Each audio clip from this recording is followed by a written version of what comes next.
मनापासून स्वागत करते। असं म्हणतात की रक्तकट कुठलाही असो पण त्यात माणुसकी असली पाहिजे, परंतु काही 30 वर्षापूर्वी मात्र एका असाध्य रोगामुळे ही माणुसकी जवळजवळ नष्ट होत चालली होती। आणि मग या रोगामुळे त्यांना भेदभाव का किंवा बलबीर पाशा कौन यासारख्या पोस्टर्स, जाहिराती आणि पथनाट्य अशा अनेक माध्यमातून लोकांमध्ये या आजाराविषयी, या रोगाविषयी म्हणजेच एड्स विषयी माहिती झाली, त्यांच्यामध्ये जनजागृती करण्यात आली। आज जरी याचा धोका टळला असेल, याच्यावर प्रतिबंधात्मक उपचार निघाले असले तरी याची अजूनही माहिती तळागाळापर्यंत पोहोचणं खूप गरजेचं आहे। आज 1 डिसेंबर जागतिक एड्स दिन आहे आणि या दिनानिमित्त आज आपण चर्चा करणार आहोत। आजचा आपला विषय काय आहे ते पाहूया। आजचा आपला विषय आहे जागतिक एड्स दिनानिमित्त कार्यक्रम, वाटचाल एड्स मुक्त समाजाकडे। आणि या महत्त्वाच्या विषयावर मार्गदर्शन करण्याचे अशाच 2 तज्ञ व्यक्ती आज आपल्या इथे उपस्थित आहेत। आज आपल्या पहिल्या गेस्ट आहेत डॉक्टर श्रीकला आचार्य। नमस्कार मॅडम। नमस्कार। सखी सह्याद्री कार्यक्रमात तुमचं मनापासून स्वागत। डॉक्टर श्रीकला आचार्य अतिरिक्त प्रकल्प संचालिका, मुंबई जिल्हा एड्स नियंत्रण संस्था इथे कार्यरत आहेत। तसेच आजच्या आपल्या दुसऱ्या पाहुण्या आहेत डॉक्टर रेखा डावर। नमस्कार मॅडम, तुमचंही या कार्यक्रमात मनापासून स्वागत। डॉक्टर रेखा डावर प्राध्यापक, विभाग प्रमुख, स्त्रीरोग आणि प्रसूतीशास्त्र, ग्रँड मेडिकल कॉलेज आणि जे हॉस्पिटल येथे कार्यरत आहेत। 17 वर्षापासून त्या आईकडून बाळाला होणारा HIV रोखण्यासाठी कार्य करत आहेत। आज आपणही त्यांच्याकडून HIV किंवा एड्स म्हणजे नक्की काय, यातला फरक काय आहे, त्याची लक्षणं काय, उपचार काय, तो कसा रोखावा, या सगळ्यांविषयी सविस्तर माहिती करून घेऊया। परंतु कार्यक्रमात तुमचा सहभाग तितकाच महत्त्वाचा आहे। प्रश्न विचारण्यासाठी आपले दूरध्वनी क्रमांक असे आहेत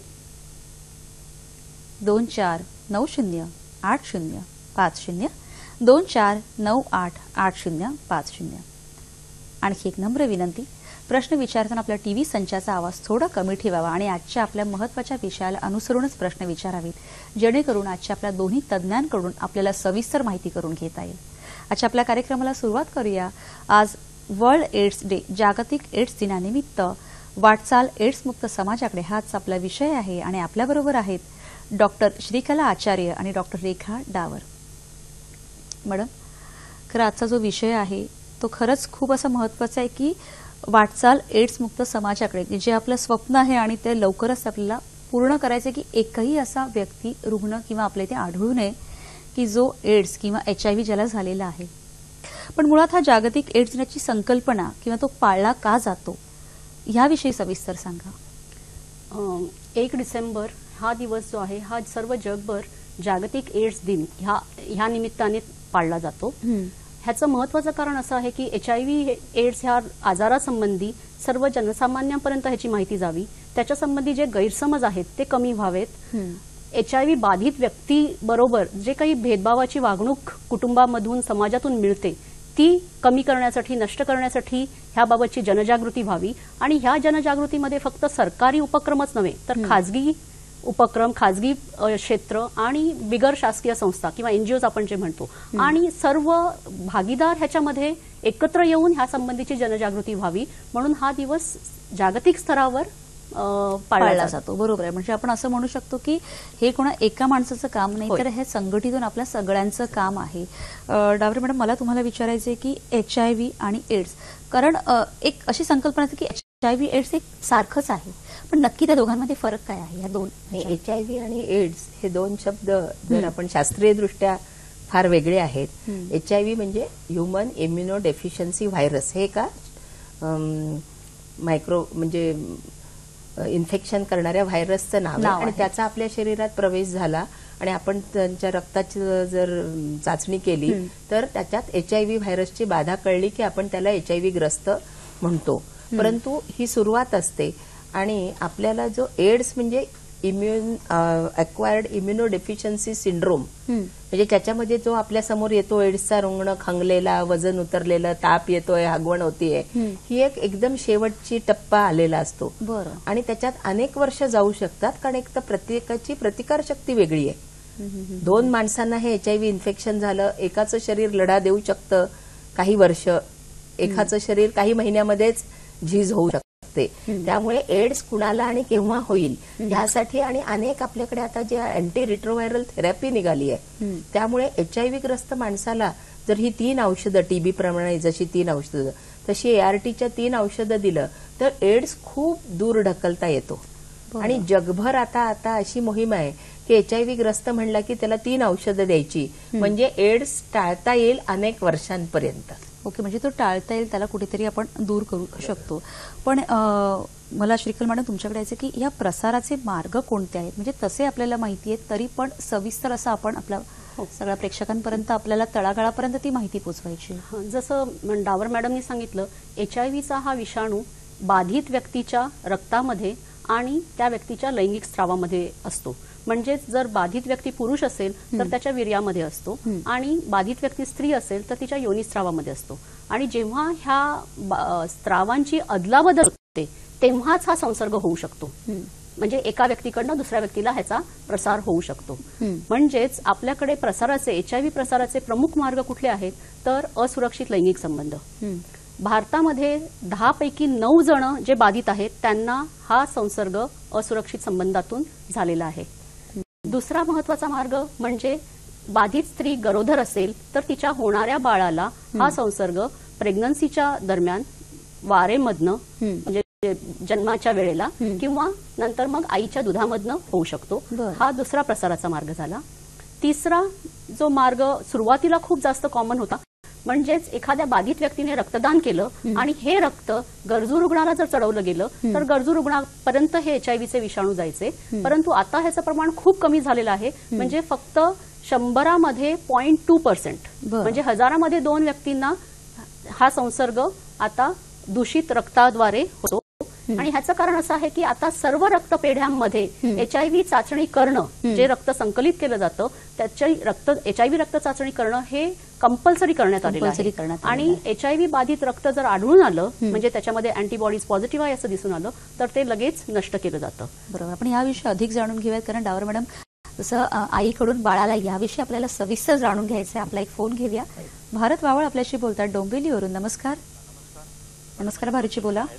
पहिला प्रश्न असा आहे की ती एखाद्या महिलेस गर्भाशयात असलेल्या मुलास एड्स झाल्याची लक्षणं दिसू लागली किंवा निदान झाले तर असा मुलगा जन्म आल्यानंतर त्याच्यावर उपचार होऊन तो चांगला होऊ शकतो का? आणि दुसरा प्रश्न असा आहे की आपण बऱ्याच वेळा पाहतो रक्तपेढीमधून आपण रक्त घेतो आणि त्या माध्यमातून जर ते रक्त बिना टेस्ट करता जर आपण घेतो त्या जर HIV बाधित रक्त असेल तर असलेल्या पेशंटवर पण एड्स होण्याची शक्यता आहे का? यावर कृपया आपण प्रकाश टाकावा. धन्यवाद. बरं, धन्यवाद भारतजी. श्रीकल मॅडम, आधी मी तुमच्याकडे ते कारण आता तुम्ही सांगितलं की जसं त्यांचा जो एक समज आहे की रक्तपेढीतून रक्त घेतलं आणि मला असं वाटतं की जसं सुरुवातीला मी सांगितलं की रक्तगट कुठलाही असो पण त्यात माणुसकी असली पाहिजे आणि हा एक गैरसमज असा पसरला होता की ज्याच्यामुळे लोक घाबरायला लागले होते. त्याविषयी थोडं अधिक सांगा तुम्ही. हो, यांनी विचारलेला प्रश्न अतिशय महत्वाचा आहे की अपघात प्रसंगी जेव्हा रक्तस्राव होतो आणि रुग्णाला रक्त चढवायची गरज आहे असं डॉक्टर सांगतात तेव्हा रुग्णाचा जीव वाचवण्यासाठी रक्त हे आपल्याला रक्तपेढीमधनं घ्यावं लागतं. फक्त त्याच्यामध्ये सरकार मान्य रक्तपेढी ज्याचं लायसन्सिंग आहे अशा रक्तपेढीमधूनच हे रक्त घ्यावं. एक निश्चिंती ह्यामध्ये अशी असते की तिथे रक्त जे गोळा केलं जातं ते हे नेहमी निरोगी रक्तदात्यांकडनं ऐच्छिक रक्तदानामधून घेतलेलं असतं. म्हणजे जिथे जी व्यक्ती हेल्दी आहे, निरोगी आहे त्यांच्याकडनंच हे विचारून रक्त घेतलं जातं. त्याशिवाय ह्या रक्ताची वेगवेगळ्या इन्फेक्शनसाठीची चाचणी जाते. म्हणजेच त्या रक्तामध्ये मलेरियाचे जंतू आहेत का, किंवा गुप्तरोगाचे जंतू आहेत का, किंवा HIV आहे का, किंवा दुसरंही तुम्ही ऐकलेलं असेल की कावीळ, हिपॅटायटिस B आणि हिपॅटायटिस C, ह्या सर्व रक्त चाचण्या तिथे केल्या जातात. आणि हे करणं सरकारने कंपल्सरी केलेलं आहे. त्याशिवाय रक्तपेढ्यांना लायसन्स मिळत नाही. पण मग आपण सरकारी आणि बिगर सरकारच्या दोन्ही ठिकाणी म्हणू शकतो का? हो, ज्या सगळ्या लायसन्स्ड ब्लड बँक्स आहेत त्यांच्याकडनं घेतलेलं रक्त हे HIV फ्री असं त्याच्यावर लिहिलेलं असतं, ह्या सगळ्या टेस्ट केलेली केलेल्या असतात. त्यामुळे ते रक्त रुग्णाला चढवण्यामध्ये धोका कमी असतो. शिवाय ह्याहून महत्वाची गोष्ट म्हणजे जेव्हा हा धोका कमी होईल, जेव्हा तुमच्या आमच्यासारखे निरोगी रक्तदाते स्वतःहून रक्तदान करतील आणि तिथे असणारं जे रक्त, आणि प्रत्येक व्यक्ती 3-3 महिन्यांनी रक्तदान करू शकते. आणि जेव्हा हे रक्त तुमच्या आमच्यासारख्यांचं असेल तेव्हाच हे रक्त सर्व इन्फेक्शन्स पासून फ्री असेल, त्यामध्ये कुठलाही धोका नसेल. अगदी खरं आहे. म्हणजे त्याच्यासाठी आपले जे हेल्दी आणि निरोगी व्यक्ती आहेत त्यांनी प्रत्येक 3 महिन्यांनी रक्तदान करावं. डावर मॅडम, मला तुमच्याकडे यायचं की जसं आपण ह्या रक्ताबद्दल आणखी एक सांगू शकते की जसं डॉक्टर आचार्य म्हणाल्या की आपण हा धोका कमी करू शकतो, परंतु एक विंडो पिरियड असतो आणि त्याच्यामध्ये हे आपण ज्या रुटीन टेस्ट करत होतो त्या रक्तामध्ये धरल्या जात नाही. पण आता एक नॅट टेस्ट आहे, न्यूक्लिक ऍसिड टेस्ट, आणि आता भारत सरकार या विचारात आहे की ते सगळ्या रक्तांवरती कंपल्सरी करणार, म्हणजे अगदी 100% खात्री राहणार. म्हणजे जसं मॅडमने सांगितलं की 0.2 जो आहे तो 0.2 सुद्धा नको, म्हणजे मग आपल्याला रक्त घेता येणार. अगदी. आणि मॅडम, मला ते तुमचा दुसरा प्रश्न जो त्यांचा होता की गर्भवती महिलेकडून, जसं मॅडमने सांगितलं की आपण प्रसाराच्या लक्षणांबद्दल बोलत होतो, आणि जसा भारत बाबाळांचा प्रश्न आहे की त्या मुलाला आहे त्याचं निदान झालं तर जन्मानंतर ते मूल पूर्ण तऱ्हेने बरं होऊ शकतं का? HIV हा एक दुर्धर आजार आहे. त्याच्यावरती रामबाण उपाय म्हणजे क्युअर कुठेही जगात नाही, परंतु आपण औषधं देऊन त्यांची तब्येत अनेक वर्ष चांगली ठेवू शकतो. परंतु मला मिस्टर वावळना हे सांगायचं आहे की जर प्रत्येक गर्भवती स्त्री दवाखान्यापर्यंत पोहोचली, सरकारी असो किंवा खाजगी असो, तर त्यांचं सगळ्यांना असं आपण समुपदेशन करतो, काउन्सिलिंग, आणि त्यांचं रक्ताची HIV ची टेस्ट घेतो. आणि जर ते HIV ची टेस्ट पॉझिटिव्ह आली तर आज आपल्याकडे अशी रामबाण औषधं आहेत. 3 औषधं जर आईला दिलं तर आम्ही 100% खात्रीने सांगू शकतो, कारण 125 HIV ग्रस्त मातेची HIV विरहित मुलं आमच्याकडे जे हॉस्पिटलमध्ये 2.5 वर्षामध्ये झालेली आहेत. परंतु त्यासाठी मातेने डॉक्टरांपर्यंत पोहोचलं पाहिजे, HIV काउन्सिलिंग टेस्टिंग झालं पाहिजे, आणि न चुकता ही 3 औषधं घेतली तर बाळाला होणार नाही. परंतु यदा कदाचित मातेला कळलंच नाहीये HIV आहे आणि ती वेळेवरच प्रसूतीच्या वेळेस आले तरी आम्ही HIV टेस्ट करतो. आणि अशा वेळी जर बाळ पॉझिटिव्ह असेल तर आपण 1.5 महिन्यांनी बाळाची सुद्धा रक्ताची टेस्ट करून बाळासाठी सुद्धा चांगली औषधं आहेत. म्हणजे माझ्याकडे आता 17 वर्ष काम करत असल्यामुळे आमच्या इथे जन्माला आलेली त्या काळात पॉझिटिव्ह आणि ती अजूनही चांगल्या तऱ्हेने शाळा कॉलेजमध्ये जाणारी मुलं आहेत. एकाचं लग्नही झालेलं आहे.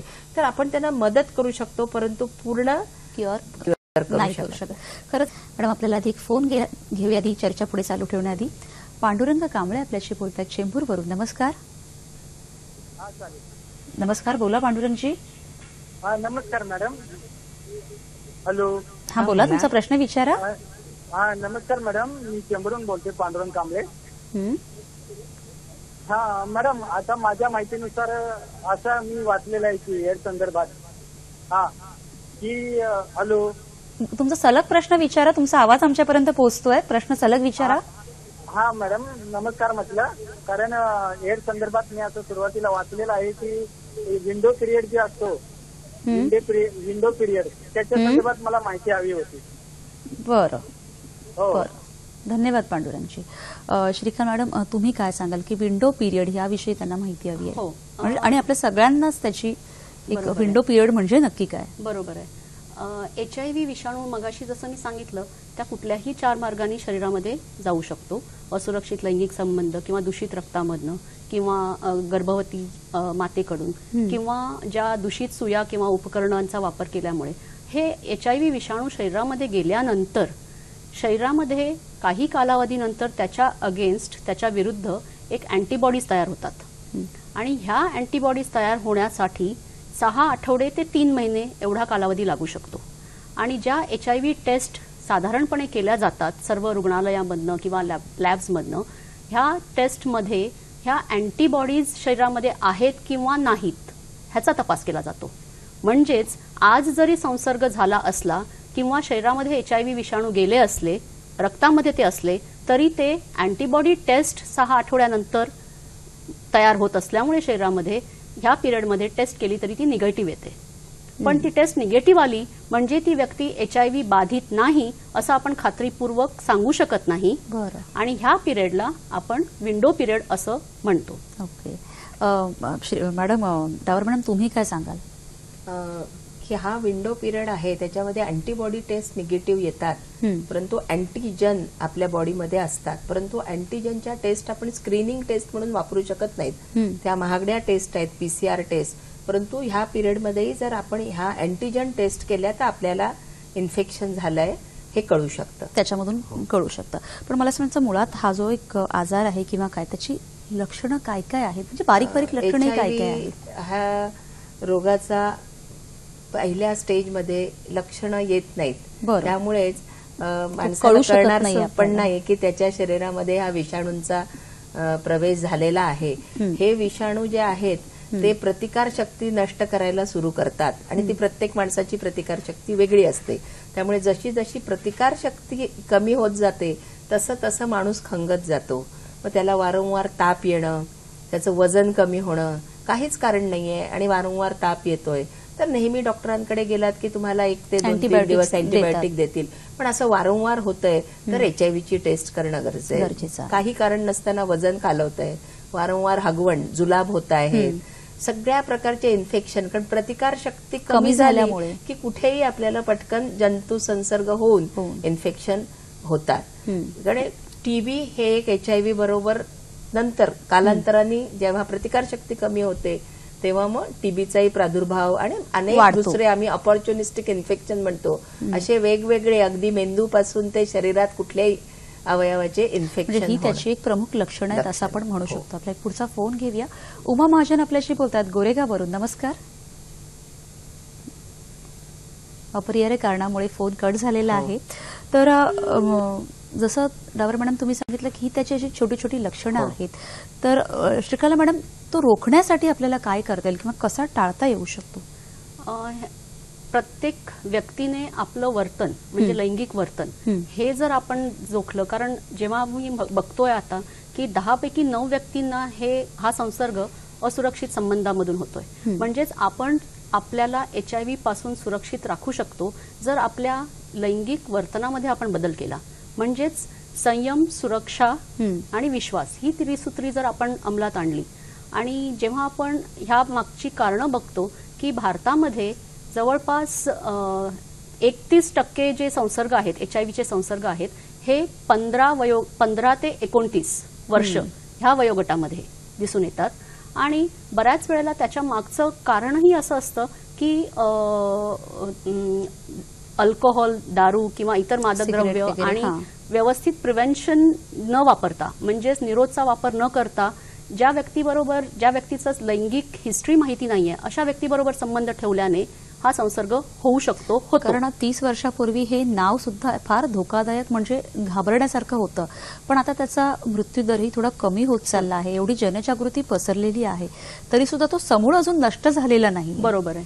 आणि जर आपल्याला हे नवीन संसर्ग थांबवायचे असतील तर कुठेतरी आपल्या स्वतःपासून ही सुरुवात करायची गरज आहे. आणि ही जाण आपल्याला सर्वांपर्यंत पोहोचवायची आहे, विशेषतः हा आपला जो युवा वर्ग आहे त्यांच्यापर्यंत, आणि जेणेकरून हे संसर्ग रोखता येतील. दुसरा महत्वाचा मार्ग आपण जे म्हटलं की रक्तामधून होणारे संसर्ग कमी होणं, तर त्यासाठी आपण बघितलेलं आहे की रक्ताची तपासणी करून घेणं, जास्तीत जास्त निरोगी व्यक्तींनी रक्तदान, ऐच्छिक रक्तदानासाठी समोर येणं, आणि बाधित गरोदर मातेकडून बाळाला होणारा संसर्ग टाळण्यासाठी जसं मॅडमनी सांगितलेलं आहे, प्रत्येक गरोदर मातेने लवकरात लवकर नाव नोंदणी करणं. म्हणजे आपल्याकडे अजूनही असा समज आहे की 5व्या, 6व्या, 7व्या महिन्यामध्ये नाव नोंदणी केली जाते आणि मग सगळ्या तपासण्या होतात. तर तसं न करता लवकरात लवकर पहिल्या 3 महिन्यातच जर नाव नोंदणी केली आणि जर आम्ही त्या गरोदर स्त्रीला ART उपचार, जी 3 औषधं आहेत ती लगेच सुरू केली तर बाळाला होणारा धोका जो आहे, संसर्गाचा धोका, तो शून्यापर्यंत आपण आणू शकतो. खरंय. मला डावर मॅडम तुमच्याकडे यायचं की असं होतं की मातेकडून बाळाला होतो, पण काही वेळेला असं असतं की समजा आई HIV नेगेटिव्ह आहे आणि पुरुष HIV पॉझिटिव्ह आहे, तर तेवढा ताण येत नाही. पण जर आई HIV पॉझिटिव्ह आहे आणि जर पुरुष HIV नेगेटिव्ह आहे, तर त्या कुटुंबावर मात्र भयंकर मानसिक ताण येतो. अशा वेळेला ॲज अ डॉक्टर किंवा तुमच्याकडे जे पेशंट्स येतात त्यावेळेला तुम्ही कसं हाताळता ती परिस्थिती? त्याला आपण डिस्कॉर्डंट कपल म्हणतो. म्हणजे दोन ज्या व्यक्ती आहेत त्यातला एक पॉझिटिव्ह आणि निगेटिव्ह. तर इथे आपल्या इथे समाजात स्त्रीचं जे स्थान आहे, त्यामुळे जर बाई पॉझिटिव्ह आहे तर म्हणजे हिने स्वतःचेच काहीतरी ही बदचलन आहे, हिने हाय रिस्क बिहेवियर केली आहे, म्हणून तिला समाजात आणि घरातले लोक जास्त त्रास देतात. मॅडम हा खरंच खूप महत्वाचा मुद्दा आहे. याच्यावर सविस्तर बोलायचा आधी फक्त फोन घेऊया. उमा महाजन आपल्याशी बोलतात गोरेखावरून. नमस्कार. हॅलो. नमस्कार उमाजी, बोला. एड्स किंवा HIV प्रतिबंधासाठी विद्यार्थ्यांना लैंगिक शिक्षणाची गरज आहे का, आणि ते कुठल्या वयात द्यावं? हा खूप चांगला प्रश्न तुम्ही धन्यवाद विचारला आहे. आणि मी तर त्याला लैंगिक शिक्षणही म्हणू इच्छित नाही, कारण सेक्स एज्युकेशन लैंगिक म्हणलं की आपल्याकडचे पेरेंट्स आणि सगळ्यांनाच एक हे वाटतं, परंतु त्यांना त्यांच्या शरीराची माहिती द्यायची आहे. त्याला आपण बायोलॉजी म्हणतो तसंच रिप्रोडक्टिव्ह त्यांना एज्युकेशन द्यायचं आहे. आणि हे उमाताई सुरू करायचंय जो त्यांचे शारीरिक संबंध व्हायच्या आधी. आणि आता आम्हाला 40 वर्ष मी स्त्रीरोग तज्ञ आहे, तर शारीरिक संबंध व्हायचं वय कमी कमी होत चाललंय तरुण लोकांमध्ये. मुलांना कुठल्या वयापासून ह्याची माहिती? त्यासाठी हायस्कूलमध्ये आज आम्ही जातोय आणि हायस्कूलमध्ये आम्ही फार सोपा त्यांना एक त्रिसूत्री सांगतो. मॅडमनी सांगितलं सुरक्षा, संयम. आजकालच्या मुलांना ते ABC ऑफ HIV प्रिव्हेन्शन. ए म्हणजे ॲब्स्टिनन्स, ब्रह्मचर्य. लग्नानंतर शरीर सुख तुम्हाला उपभोगायचंय, लग्नापर्यंत थांबा, लग्नाआधी शरीर सुख उपभोगायचं नाही. परंतु आजकालची पिढी आपण सांगणार आणि ऐकणार अशातली परिस्थिती नाही, म्हणून आपल्याकडे बी पण आहे, बी फेथफुल. अनेक लोकांशी तरी तुम्ही शरीर संबंध ठेवू नका. आणि सी इज फॉर कंडोम म्हणजे निरोध. तर हा आपल्याला द्यायचा आहे ABC महत्वाची ॲडोलसंट मुलांना, टीनेजर मुला मुलींना. आणि हे करायचं कोणी काम हा मोठा मुद्दा आहे. आपण अंदाजे आपण 13, 14, 15 ते 18 पर्यंत हे सगळे टीनेजर असतात. मुख्य मुद्दा येतो करायचं कोणी. मध्ये आपण शासनाने प्रयत्न केला की शिक्षक लोकांनी हे सांगावं. एक तर त्यांना तेवढं ज्ञान नव्हतं आणि त्यांना संकोच वाटत होता या गोष्टी बोलायला. आम्ही जातो, जेव्हा बोलवलं जातो, कॉलेजेसमध्ये जातो, शाळांमध्ये जातो, पण पूर्ण लोकांपर्यंत पोचायचं असेल तर मला असं वाटतं हे काम घरात आईला करावं लागणार आहे. शेवटी वडील हे बोलणार नाहीयेत, पण आई जशी तरुण मुलीला आपल्याकडे वयात येण्याच्या आधी सांगते तुला पाळी येणार, तू हे काळजी घे, शाळेत असशील तेव्हा येईल, त्याचप्रमाणे ही वेळ आलेली आहे की आईनी आता शारीरिक संबंध आणि असुरक्षित शारीरिक संबंध त्याच्यातनं होणारा नुसताच HIV नाही, अनेक गुप्त रोग आहेत आणि नको असणारी प्रेग्नन्सी म्हणजे गर्भधारणा आहे. आजही आमच्याकडे मुली छोट्या छोट्या तरुण मुली 15 वर्षाच्या गर्भपातासाठी येतात. तर हे सगळे धोके टाळायचे असेल तर आज वेळ आलेली आहे की ओपनली बोललं पाहिजे. हे अगदी खरं आहे. असं आपण म्हणतो की HIV असे जिथे जीवनाचा नाश येते, म्हणून आपली ही चर्चा सुरू आहे, असे अनेक धोके आहेत की ज्याच्यावर आपल्याला आता ओपन होऊन बोललं पाहिजे. आज आपल्या इथे जे एक्सपर्ट्स आहेत त्यांच्याकडून आपण पूर्ण माहिती करून घेऊयात. डावर मॅडम, विश्रांतीला जाण्यापूर्वी जसा आपला एक मुद्दा अर्धवट राहिला होता की स्त्री आणि पुरुष अशामध्ये स्त्री जेव्हा पॉझिटिव्ह असते तेव्हा प्रचंड मानसिक ताण त्या कुटुंबावर असतो आणि त्यावेळेला नक्की काय आणि कसं समुपदेशन करता येईल किंवा कसे त्या पेशंटला तुम्ही हँडल करता, काय सांगाल? तर मी स्त्रीरोग तज्ञ असल्यामुळे आधी माझ्याकडे स्त्रिया येतात, त्यांचं आपण समुपदेशन करून जेव्हा त्यांची टेस्ट पॉझिटिव्ह येते तर आम्हीच त्यांना सांगतो की आपल्या नवऱ्यालाही तू घेऊन ये, कारण की हा जो शारीरिक संबंधातनं होणारा आजार असल्यामुळे, आणि त्या घेऊनही येतात. आणि जर त्याची टेस्ट निगेटिव्ह आली तर तिथे एक मोठं फ्रिक्शन होण्याची शक्यता असते, कारण की ह्याच्याबरोबर जो स्टिग्मा आहे की HIV कशामुळे होतोय तर अशारीरिक यौन संबंध आणि नवऱ्याला नाहीये, ह्याचा अर्थ तिचा परपुरुषांशी संबंध झाला आहे आणि ताबडतोब तिला म्हणजे ती वाईट चालीची आहे, मोठा एक गैरसमज तो एक दोघांमध्ये होतो. परंतु आमच्याकडे ART सेंटरला 7,000 जेजेला रुग्ण येतात, त्याच्यामध्ये आम्हाला असे अनेक पुरुष आढळतात जे पॉझिटिव्ह आहेत, त्यांच्या पत्नी निगेटिव्ह होत्या, पण त्या मात्र इमाने बरे त्या नवऱ्याबरोबर येत असतात. तो ऍडमिट झाला तर त्याची सर्व सेवा करत असतात. तर हा जो दृष्टिकोन आहे की जेव्हा दोनपैकी एक पार्टनर आहे त्याच्यात समानता नसताना जर स्त्री पॉझिटिव्ह असेल तर तिला डिस्क्रिमिनेशन आणि हॅरॅसमेंट जास्त प्रमाणात होतं.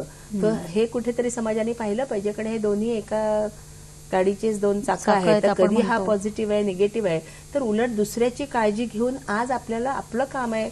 डॉक्टर म्हणून आम्ही त्यांना सांगतो की दुसऱ्या पार्टनरला आता आपण सेफ ठेवण्यासाठी त्यांना आपण पुन्हा कंडोम, निरोध किंवा सेफ सेक्स प्रॅक्टिस बद्दल सांगू शकतो. हे महत्वाचं आहे की एक जर पॉझिटिव्ह आहे तर दुसऱ्यांनी निगेटिव्ह राहण्यासाठी काळजी घेणं महत्वाचं. जसं आणि ते शारीरिक संबंध सुद्धा कंडोम वापरून करू शकतात. म्हणजे कंडोम हा एकदम प्रभावी, प्रत्येक वेळेस जर त्यांनी कंडोम वापरला तर मग तो म्हणजे त्या साधनाचा योग्य तो वापर आणि व्यवस्थित वापर केला तर हे आपण टाळू शकतो. आणि जसं मॅडमने मगाशी सांगितलं की एकच कारण नाहीये तर त्याची अनेक लक्षणं आहेत, तर त्याचाही विचार करणं गरजेचं आहे. श्रीकला मॅडम, मला तुम्हाला विचारायची की HIV किंवा एड्स याची तपासणी कशी, कुठे आणि कधी करावी, आणि सरकारकडून या एड्स नियंत्रण कामांतर्गत काही सुविधा उपलब्ध आहेत का? होय, देशभर राष्ट्रीय एड्स नियंत्रण संघटना जी आहे ती ह्यासाठीच प्रभावी अंमलबजावणी करते. आणि राज्यामध्ये महाराष्ट्र राज्य एड्स नियंत्रण संस्था आहे आणि मुंबईसाठी मुंबई एड्स नियंत्रण संस्था आहे. ह्याच्या अंतर्गत आपण सर्व म्हणजे मुंबईमध्ये जवळजवळ 53 ठिकाणी शक्ती क्लिनिक किंवा समुपदेशन आणि HIV टेस्टिंगची सुविधा उपलब्ध केलेली आहे.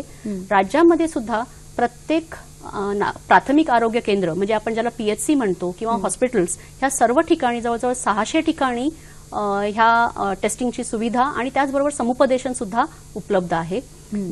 कोणी करावं, ज्या कुठल्या व्यक्तीला, मी तर असं म्हणेन की तुम्हाला HIVचा संसर्ग झालेला नाही आहे ना, हे तुम्ही आजच टेस्ट करून घ्या आजच्या मुहूर्तावर. म्हणजे काय होईल, तुम्हाला एक तुमचं स्टेटस कळेल. म्हणजे गेट टेस्टेड कॅम्पेनच्या अंतर्गत आपण आजारी पडून लक्षणं दिसण्याच्या वेळेपर्यंत थांबू नये, आपली टेस्ट करून घ्यावी आणि त्याबद्दलची आपली रिस्पॉन्सिबल अटिट्यूड दाखवावी. बरोबर, असं मी एक आवाहन करू खूप छान असं तुम्ही वक्तव्य केलंय की आजचा हा जो दिन पाळला जातो त्याचं जे गांभीर्य आहे, तर आजच आपण सगळ्यांनी टेस्ट करून कमीत कमी आपण आपली जबाबदारी काय आहे हे तरी आपण एक पाऊल पुढे येऊन दाखवून दिलं पाहिजे. आपण याविषयी बोलूया. एक फोन घेऊया आधी. कविता लाड आपल्याशी बोलतायत लातूरवरून. नमस्कार. हॅलो. नमस्कार, कविताशी बोला.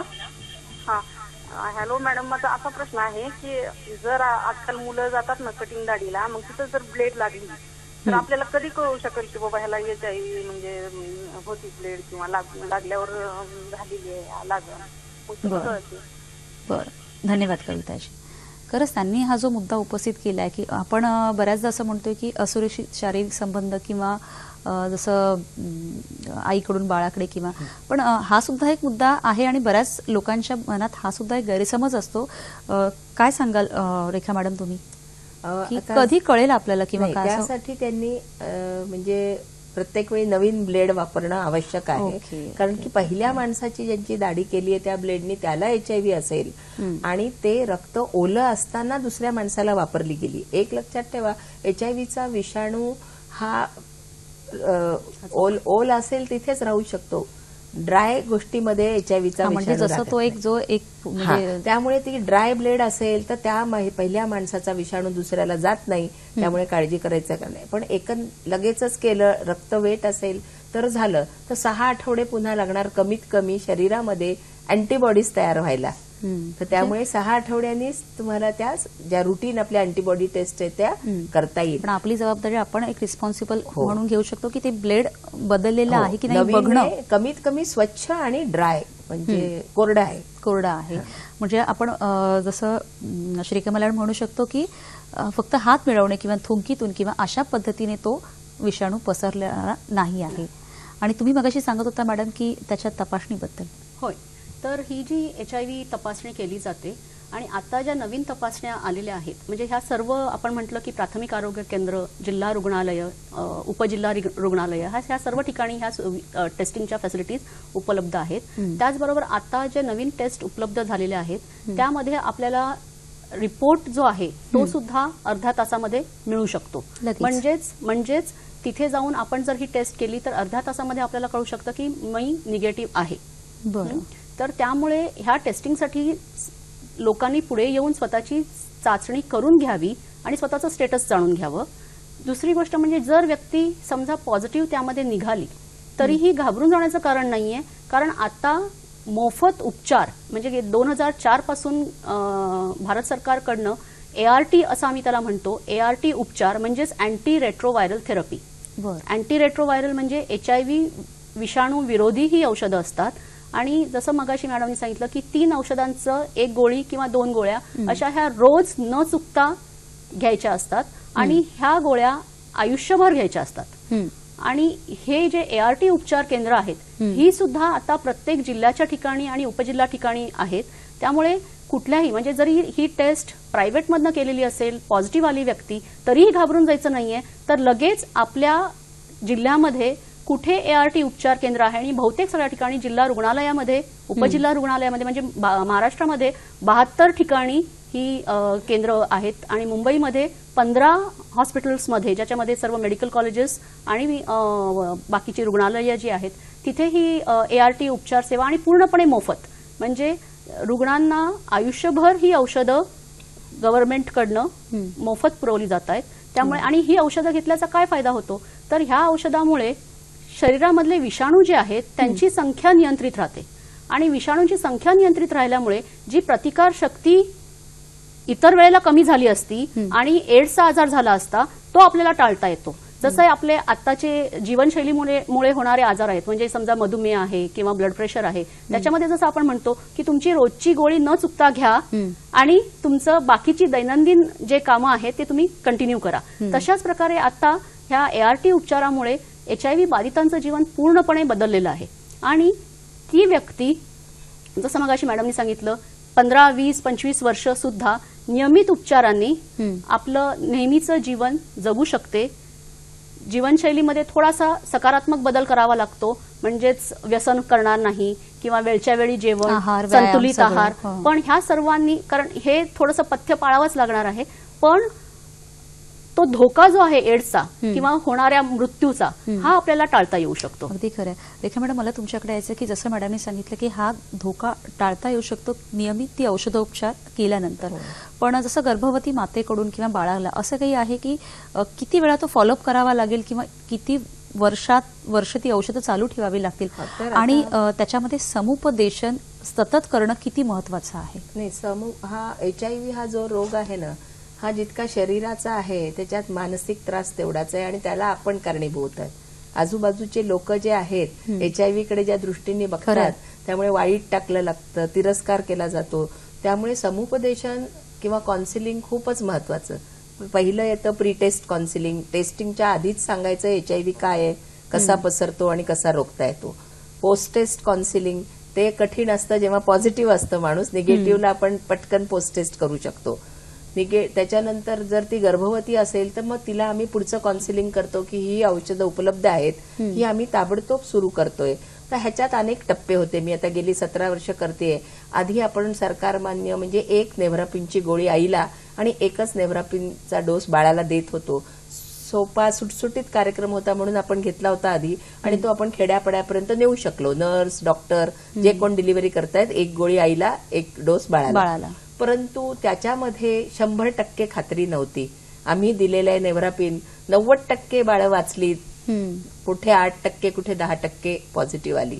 तेव्हा आपण पाहिलं तर आम्ही इंटरनॅशनली की आईला जर 3 औषधं मिळाली तर मात्र तिचा व्हायरल लोड खूप कमी येऊन बाळाला आपण अगदी 0% आणू शकतो. आणि भारत सरकारने आजच्या 3 वर्ष आधी 2013च्या 1 डिसेंबरला घोषणा केली की आपण WHO सर्वात उत्तम जो कार्यक्रम आहे आईकडनं बाळाला HIV रोखण्याचा तो आपण हाती घेतला आणि त्या अंतर्गत आपण आई आली की समुपदेशन केलं, HIV टेस्टिंग केलं आणि TLE हे 3 औषधाची नाव आहेत किंवा कुठलेही 3. जर तिला ऑलरेडी 3 औषधं चालू असेल तर आम्ही बदलत नाही, जर नवीन असेल तर आपण TLE औषध सुरू. आणि आईचं जसं समुपदेशन करतात त्याचप्रमाणे कुटुंबाचं समुपदेशन करणं. आणि आई बरोबर नेहमी आम्ही तिच्या बाबांना टेस्टिंगला बोलवतो. माझ्याकडे कोणी दुसऱ्यांदाही बाळणपणाला आल्यावर HIV कळतं, तिच्या पहिल्या बाळाचंही आम्ही HIV टेस्टिंग करून घेतो. आणि हा सगळं कार्यक्रमांतर्गत दर महिन्याला येऊन गायनिकचा चेकअप आपला गर्भार आहे, त्यामुळे तिचं बीपी काय, वजन काय,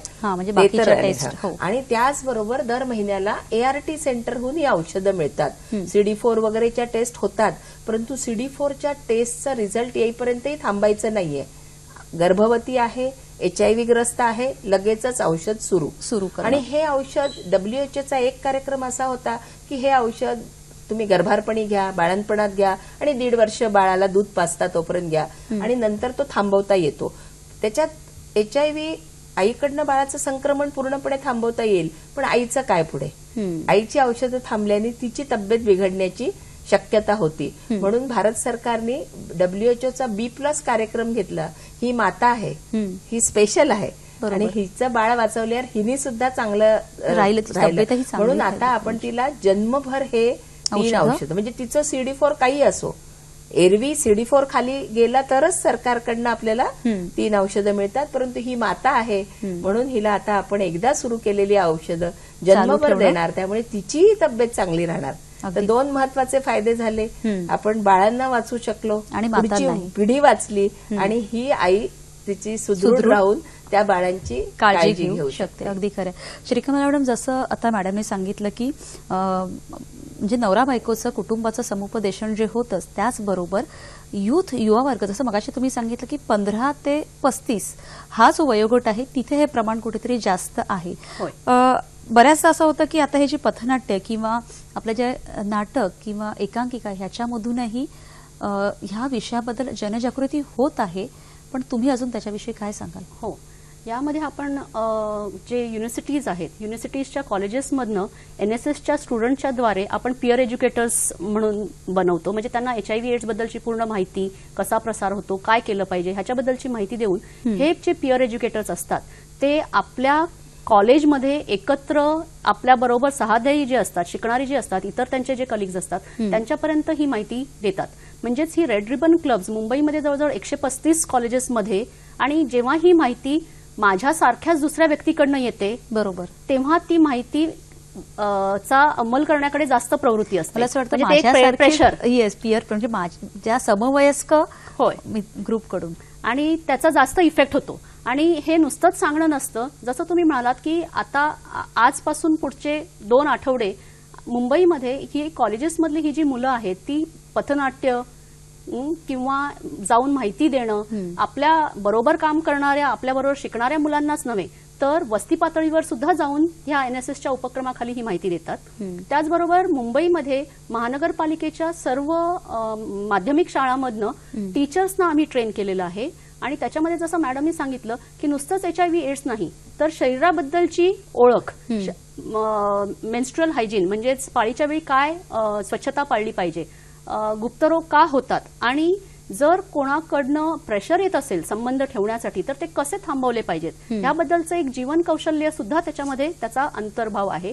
कारण आणि हे जे आहे हे जसं तुम्ही म्हणालात की फक्त पालक, शिक्षक ह्यांच्यापुरतंच न लिमिट होता, कारण हे पूर्ण वर्तनावर आहे आणि ही माहिती वेगवेगळ्या माध्यमातून आपल्याला दिली पाहिजे. त्या दृष्टीने म्हणजे छोट्या फिल्म्स, कारण आता सोशल मीडिया आणि इंटरनेट हे खूप प्रचारात आहे, तर त्या माध्यमाचा कसा आपल्याला प्रभावी वापर करता येईल ह्या दृष्टीने सुद्धा वेगवेगळ्या फिल्म्स बनवणं, ज्या नुसत्या अर्ध्या मिनिटाच्या असतील, 1 मिनिटाच्या असतील आणि त्यांच्याकडनंच बनवून घेतल्या, म्हणजे तो त्यांची भाषा जी आहे बरोबर आहे त्या थ्रू आपण जाऊ शकू, तर असं सुद्धा काम सुरू झालेलं आहे. अगदी खरं आहे.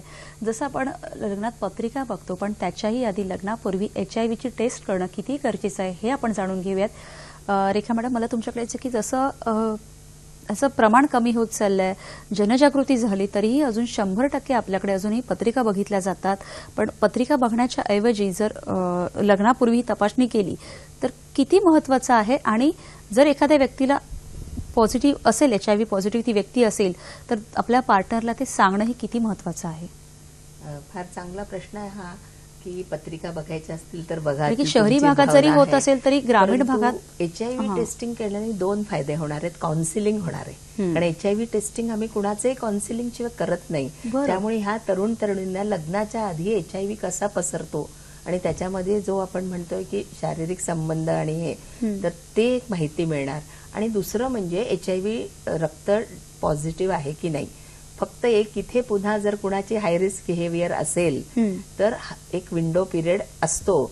त्यामुळे ती 100% पण 99.9% आपण म्हणू की HIV निगेटिव्ह असेल तर निगेटिव्ह. तर हे सगळ्यांनी केलं तर मला महत्वाचं समुपदेशन त्याच्यात वाटतंय की टेस्टिंग तर कळेलच रिपोर्ट, पण त्यांना HIVची माहिती मिळेल आणि ते स्वतःला पुढेही HIV पासून वाचवू शकतील. आणि त्याच्याबरोबरच मी सांगणार, रक्त घेणारच आहात तर ब्लड ग्रुप पण बघा. RH निगेटिव्ह, RH पॉझिटिव्ह हे सुद्धा आता पुढे जाऊन प्रेग्नन्सीमध्ये महत्वाचं असतं. हिमोग्लोबिन बघा. अॅनिमिया खूप आपल्याकडे रक्त हिमोग्लोबिन कमी असण्याचा प्रकार आहे. तर हे जे आहे, ज्या भागात थॅलेसिमिया आहे तिथे आम्ही कॅम्पेन घेतो की लग्नाआधीच त्यांना सिकल सेल थॅलेसिमिया आहे तर 2 व्यक्ती जर थॅलेसिमियावाल्यांची लग्न झाली तर त्यांचं बाळ मेजर होऊ शकतं. त्यामुळे हे एक हेल्थ चेकअप मी तर म्हणेल आपण हॉल बुक करतो, सगळ्या तयारी करतो, तर दोघांचं एक हेल्थ चेक होणं हे महत्वाचं आहे. त्याच्यात HIV हे खरं म्हणजे असं आपण मॅडम म्हणतो की ही जी काही जनजागृती होते की का लक्षणं कसं रोखावं, त्याच्याबरोबर आता अगदी जोमाने ही सुद्धा जनजागृती एक आपल्या युवा वर्गाने अगदी मनावर घेऊन केलीच पाहिजे. श्रीकला मॅडम, मला तुमच्याकडे यायचंय की ह्या 5 वर्षात HIVच्या रुग्णांमध्ये 55% घट झालेली आहे आणि मुंबई जिल्हा एड्स नियंत्रण संस्थेतर्फे 2 नवीन ॲप सुद्धा सुरू करण्यात आलेले आहेत. त्या ॲपविषयी आपल्या सगळ्यांना माहिती द्या. हो, आजच आम्ही ह्या 2 ॲप्सचं उद्घाटन माननीय महापौरांच्या हस्ते केलेलं आहे. त्यातलं पहिलं ॲप जे आहे ते जे रुग्णालय आणि बाबासाहेब आंबेडकर रुग्णालय जे कांदिवलीला आहे तिथे ART उपचारावर जे रुग्ण सुरू होणार आहेत त्यांच्यासाठी हे ॲप आहे. आणि ह्या ॲपमध्ये इट इज म्हणजे त्याचं मैत्र हे नाव आहे आणि त्यामध्ये ह्या रुग्णांना रोज त्यांनी गोळी घेतली का ह्या संबंधी फोन कॉल जाणार आहे. त्याचबरोबर औषधांसाठी त्यांनी म्हणजे प्रत्येक महिन्याला ज्या व्हिजिट केला जातात तपासणी तेव्हा कधी यायचं आहे त्याच्याबद्दल रिमाइंडर कॉल जाणार आहे. त्यांना जर काही स्वतःच्या आरोग्यासंबंधी प्रश्न असले तर ते त्यांना त्याची माहिती मिळणार आहे. त्याचबरोबर काही त्रास होत असेल तरी सुद्धा त्यांना फोन करून त्या त्रासासंबंधी काय करावं हे फोनवर सल्ला मार्गदर्शन घेता येणार आहे.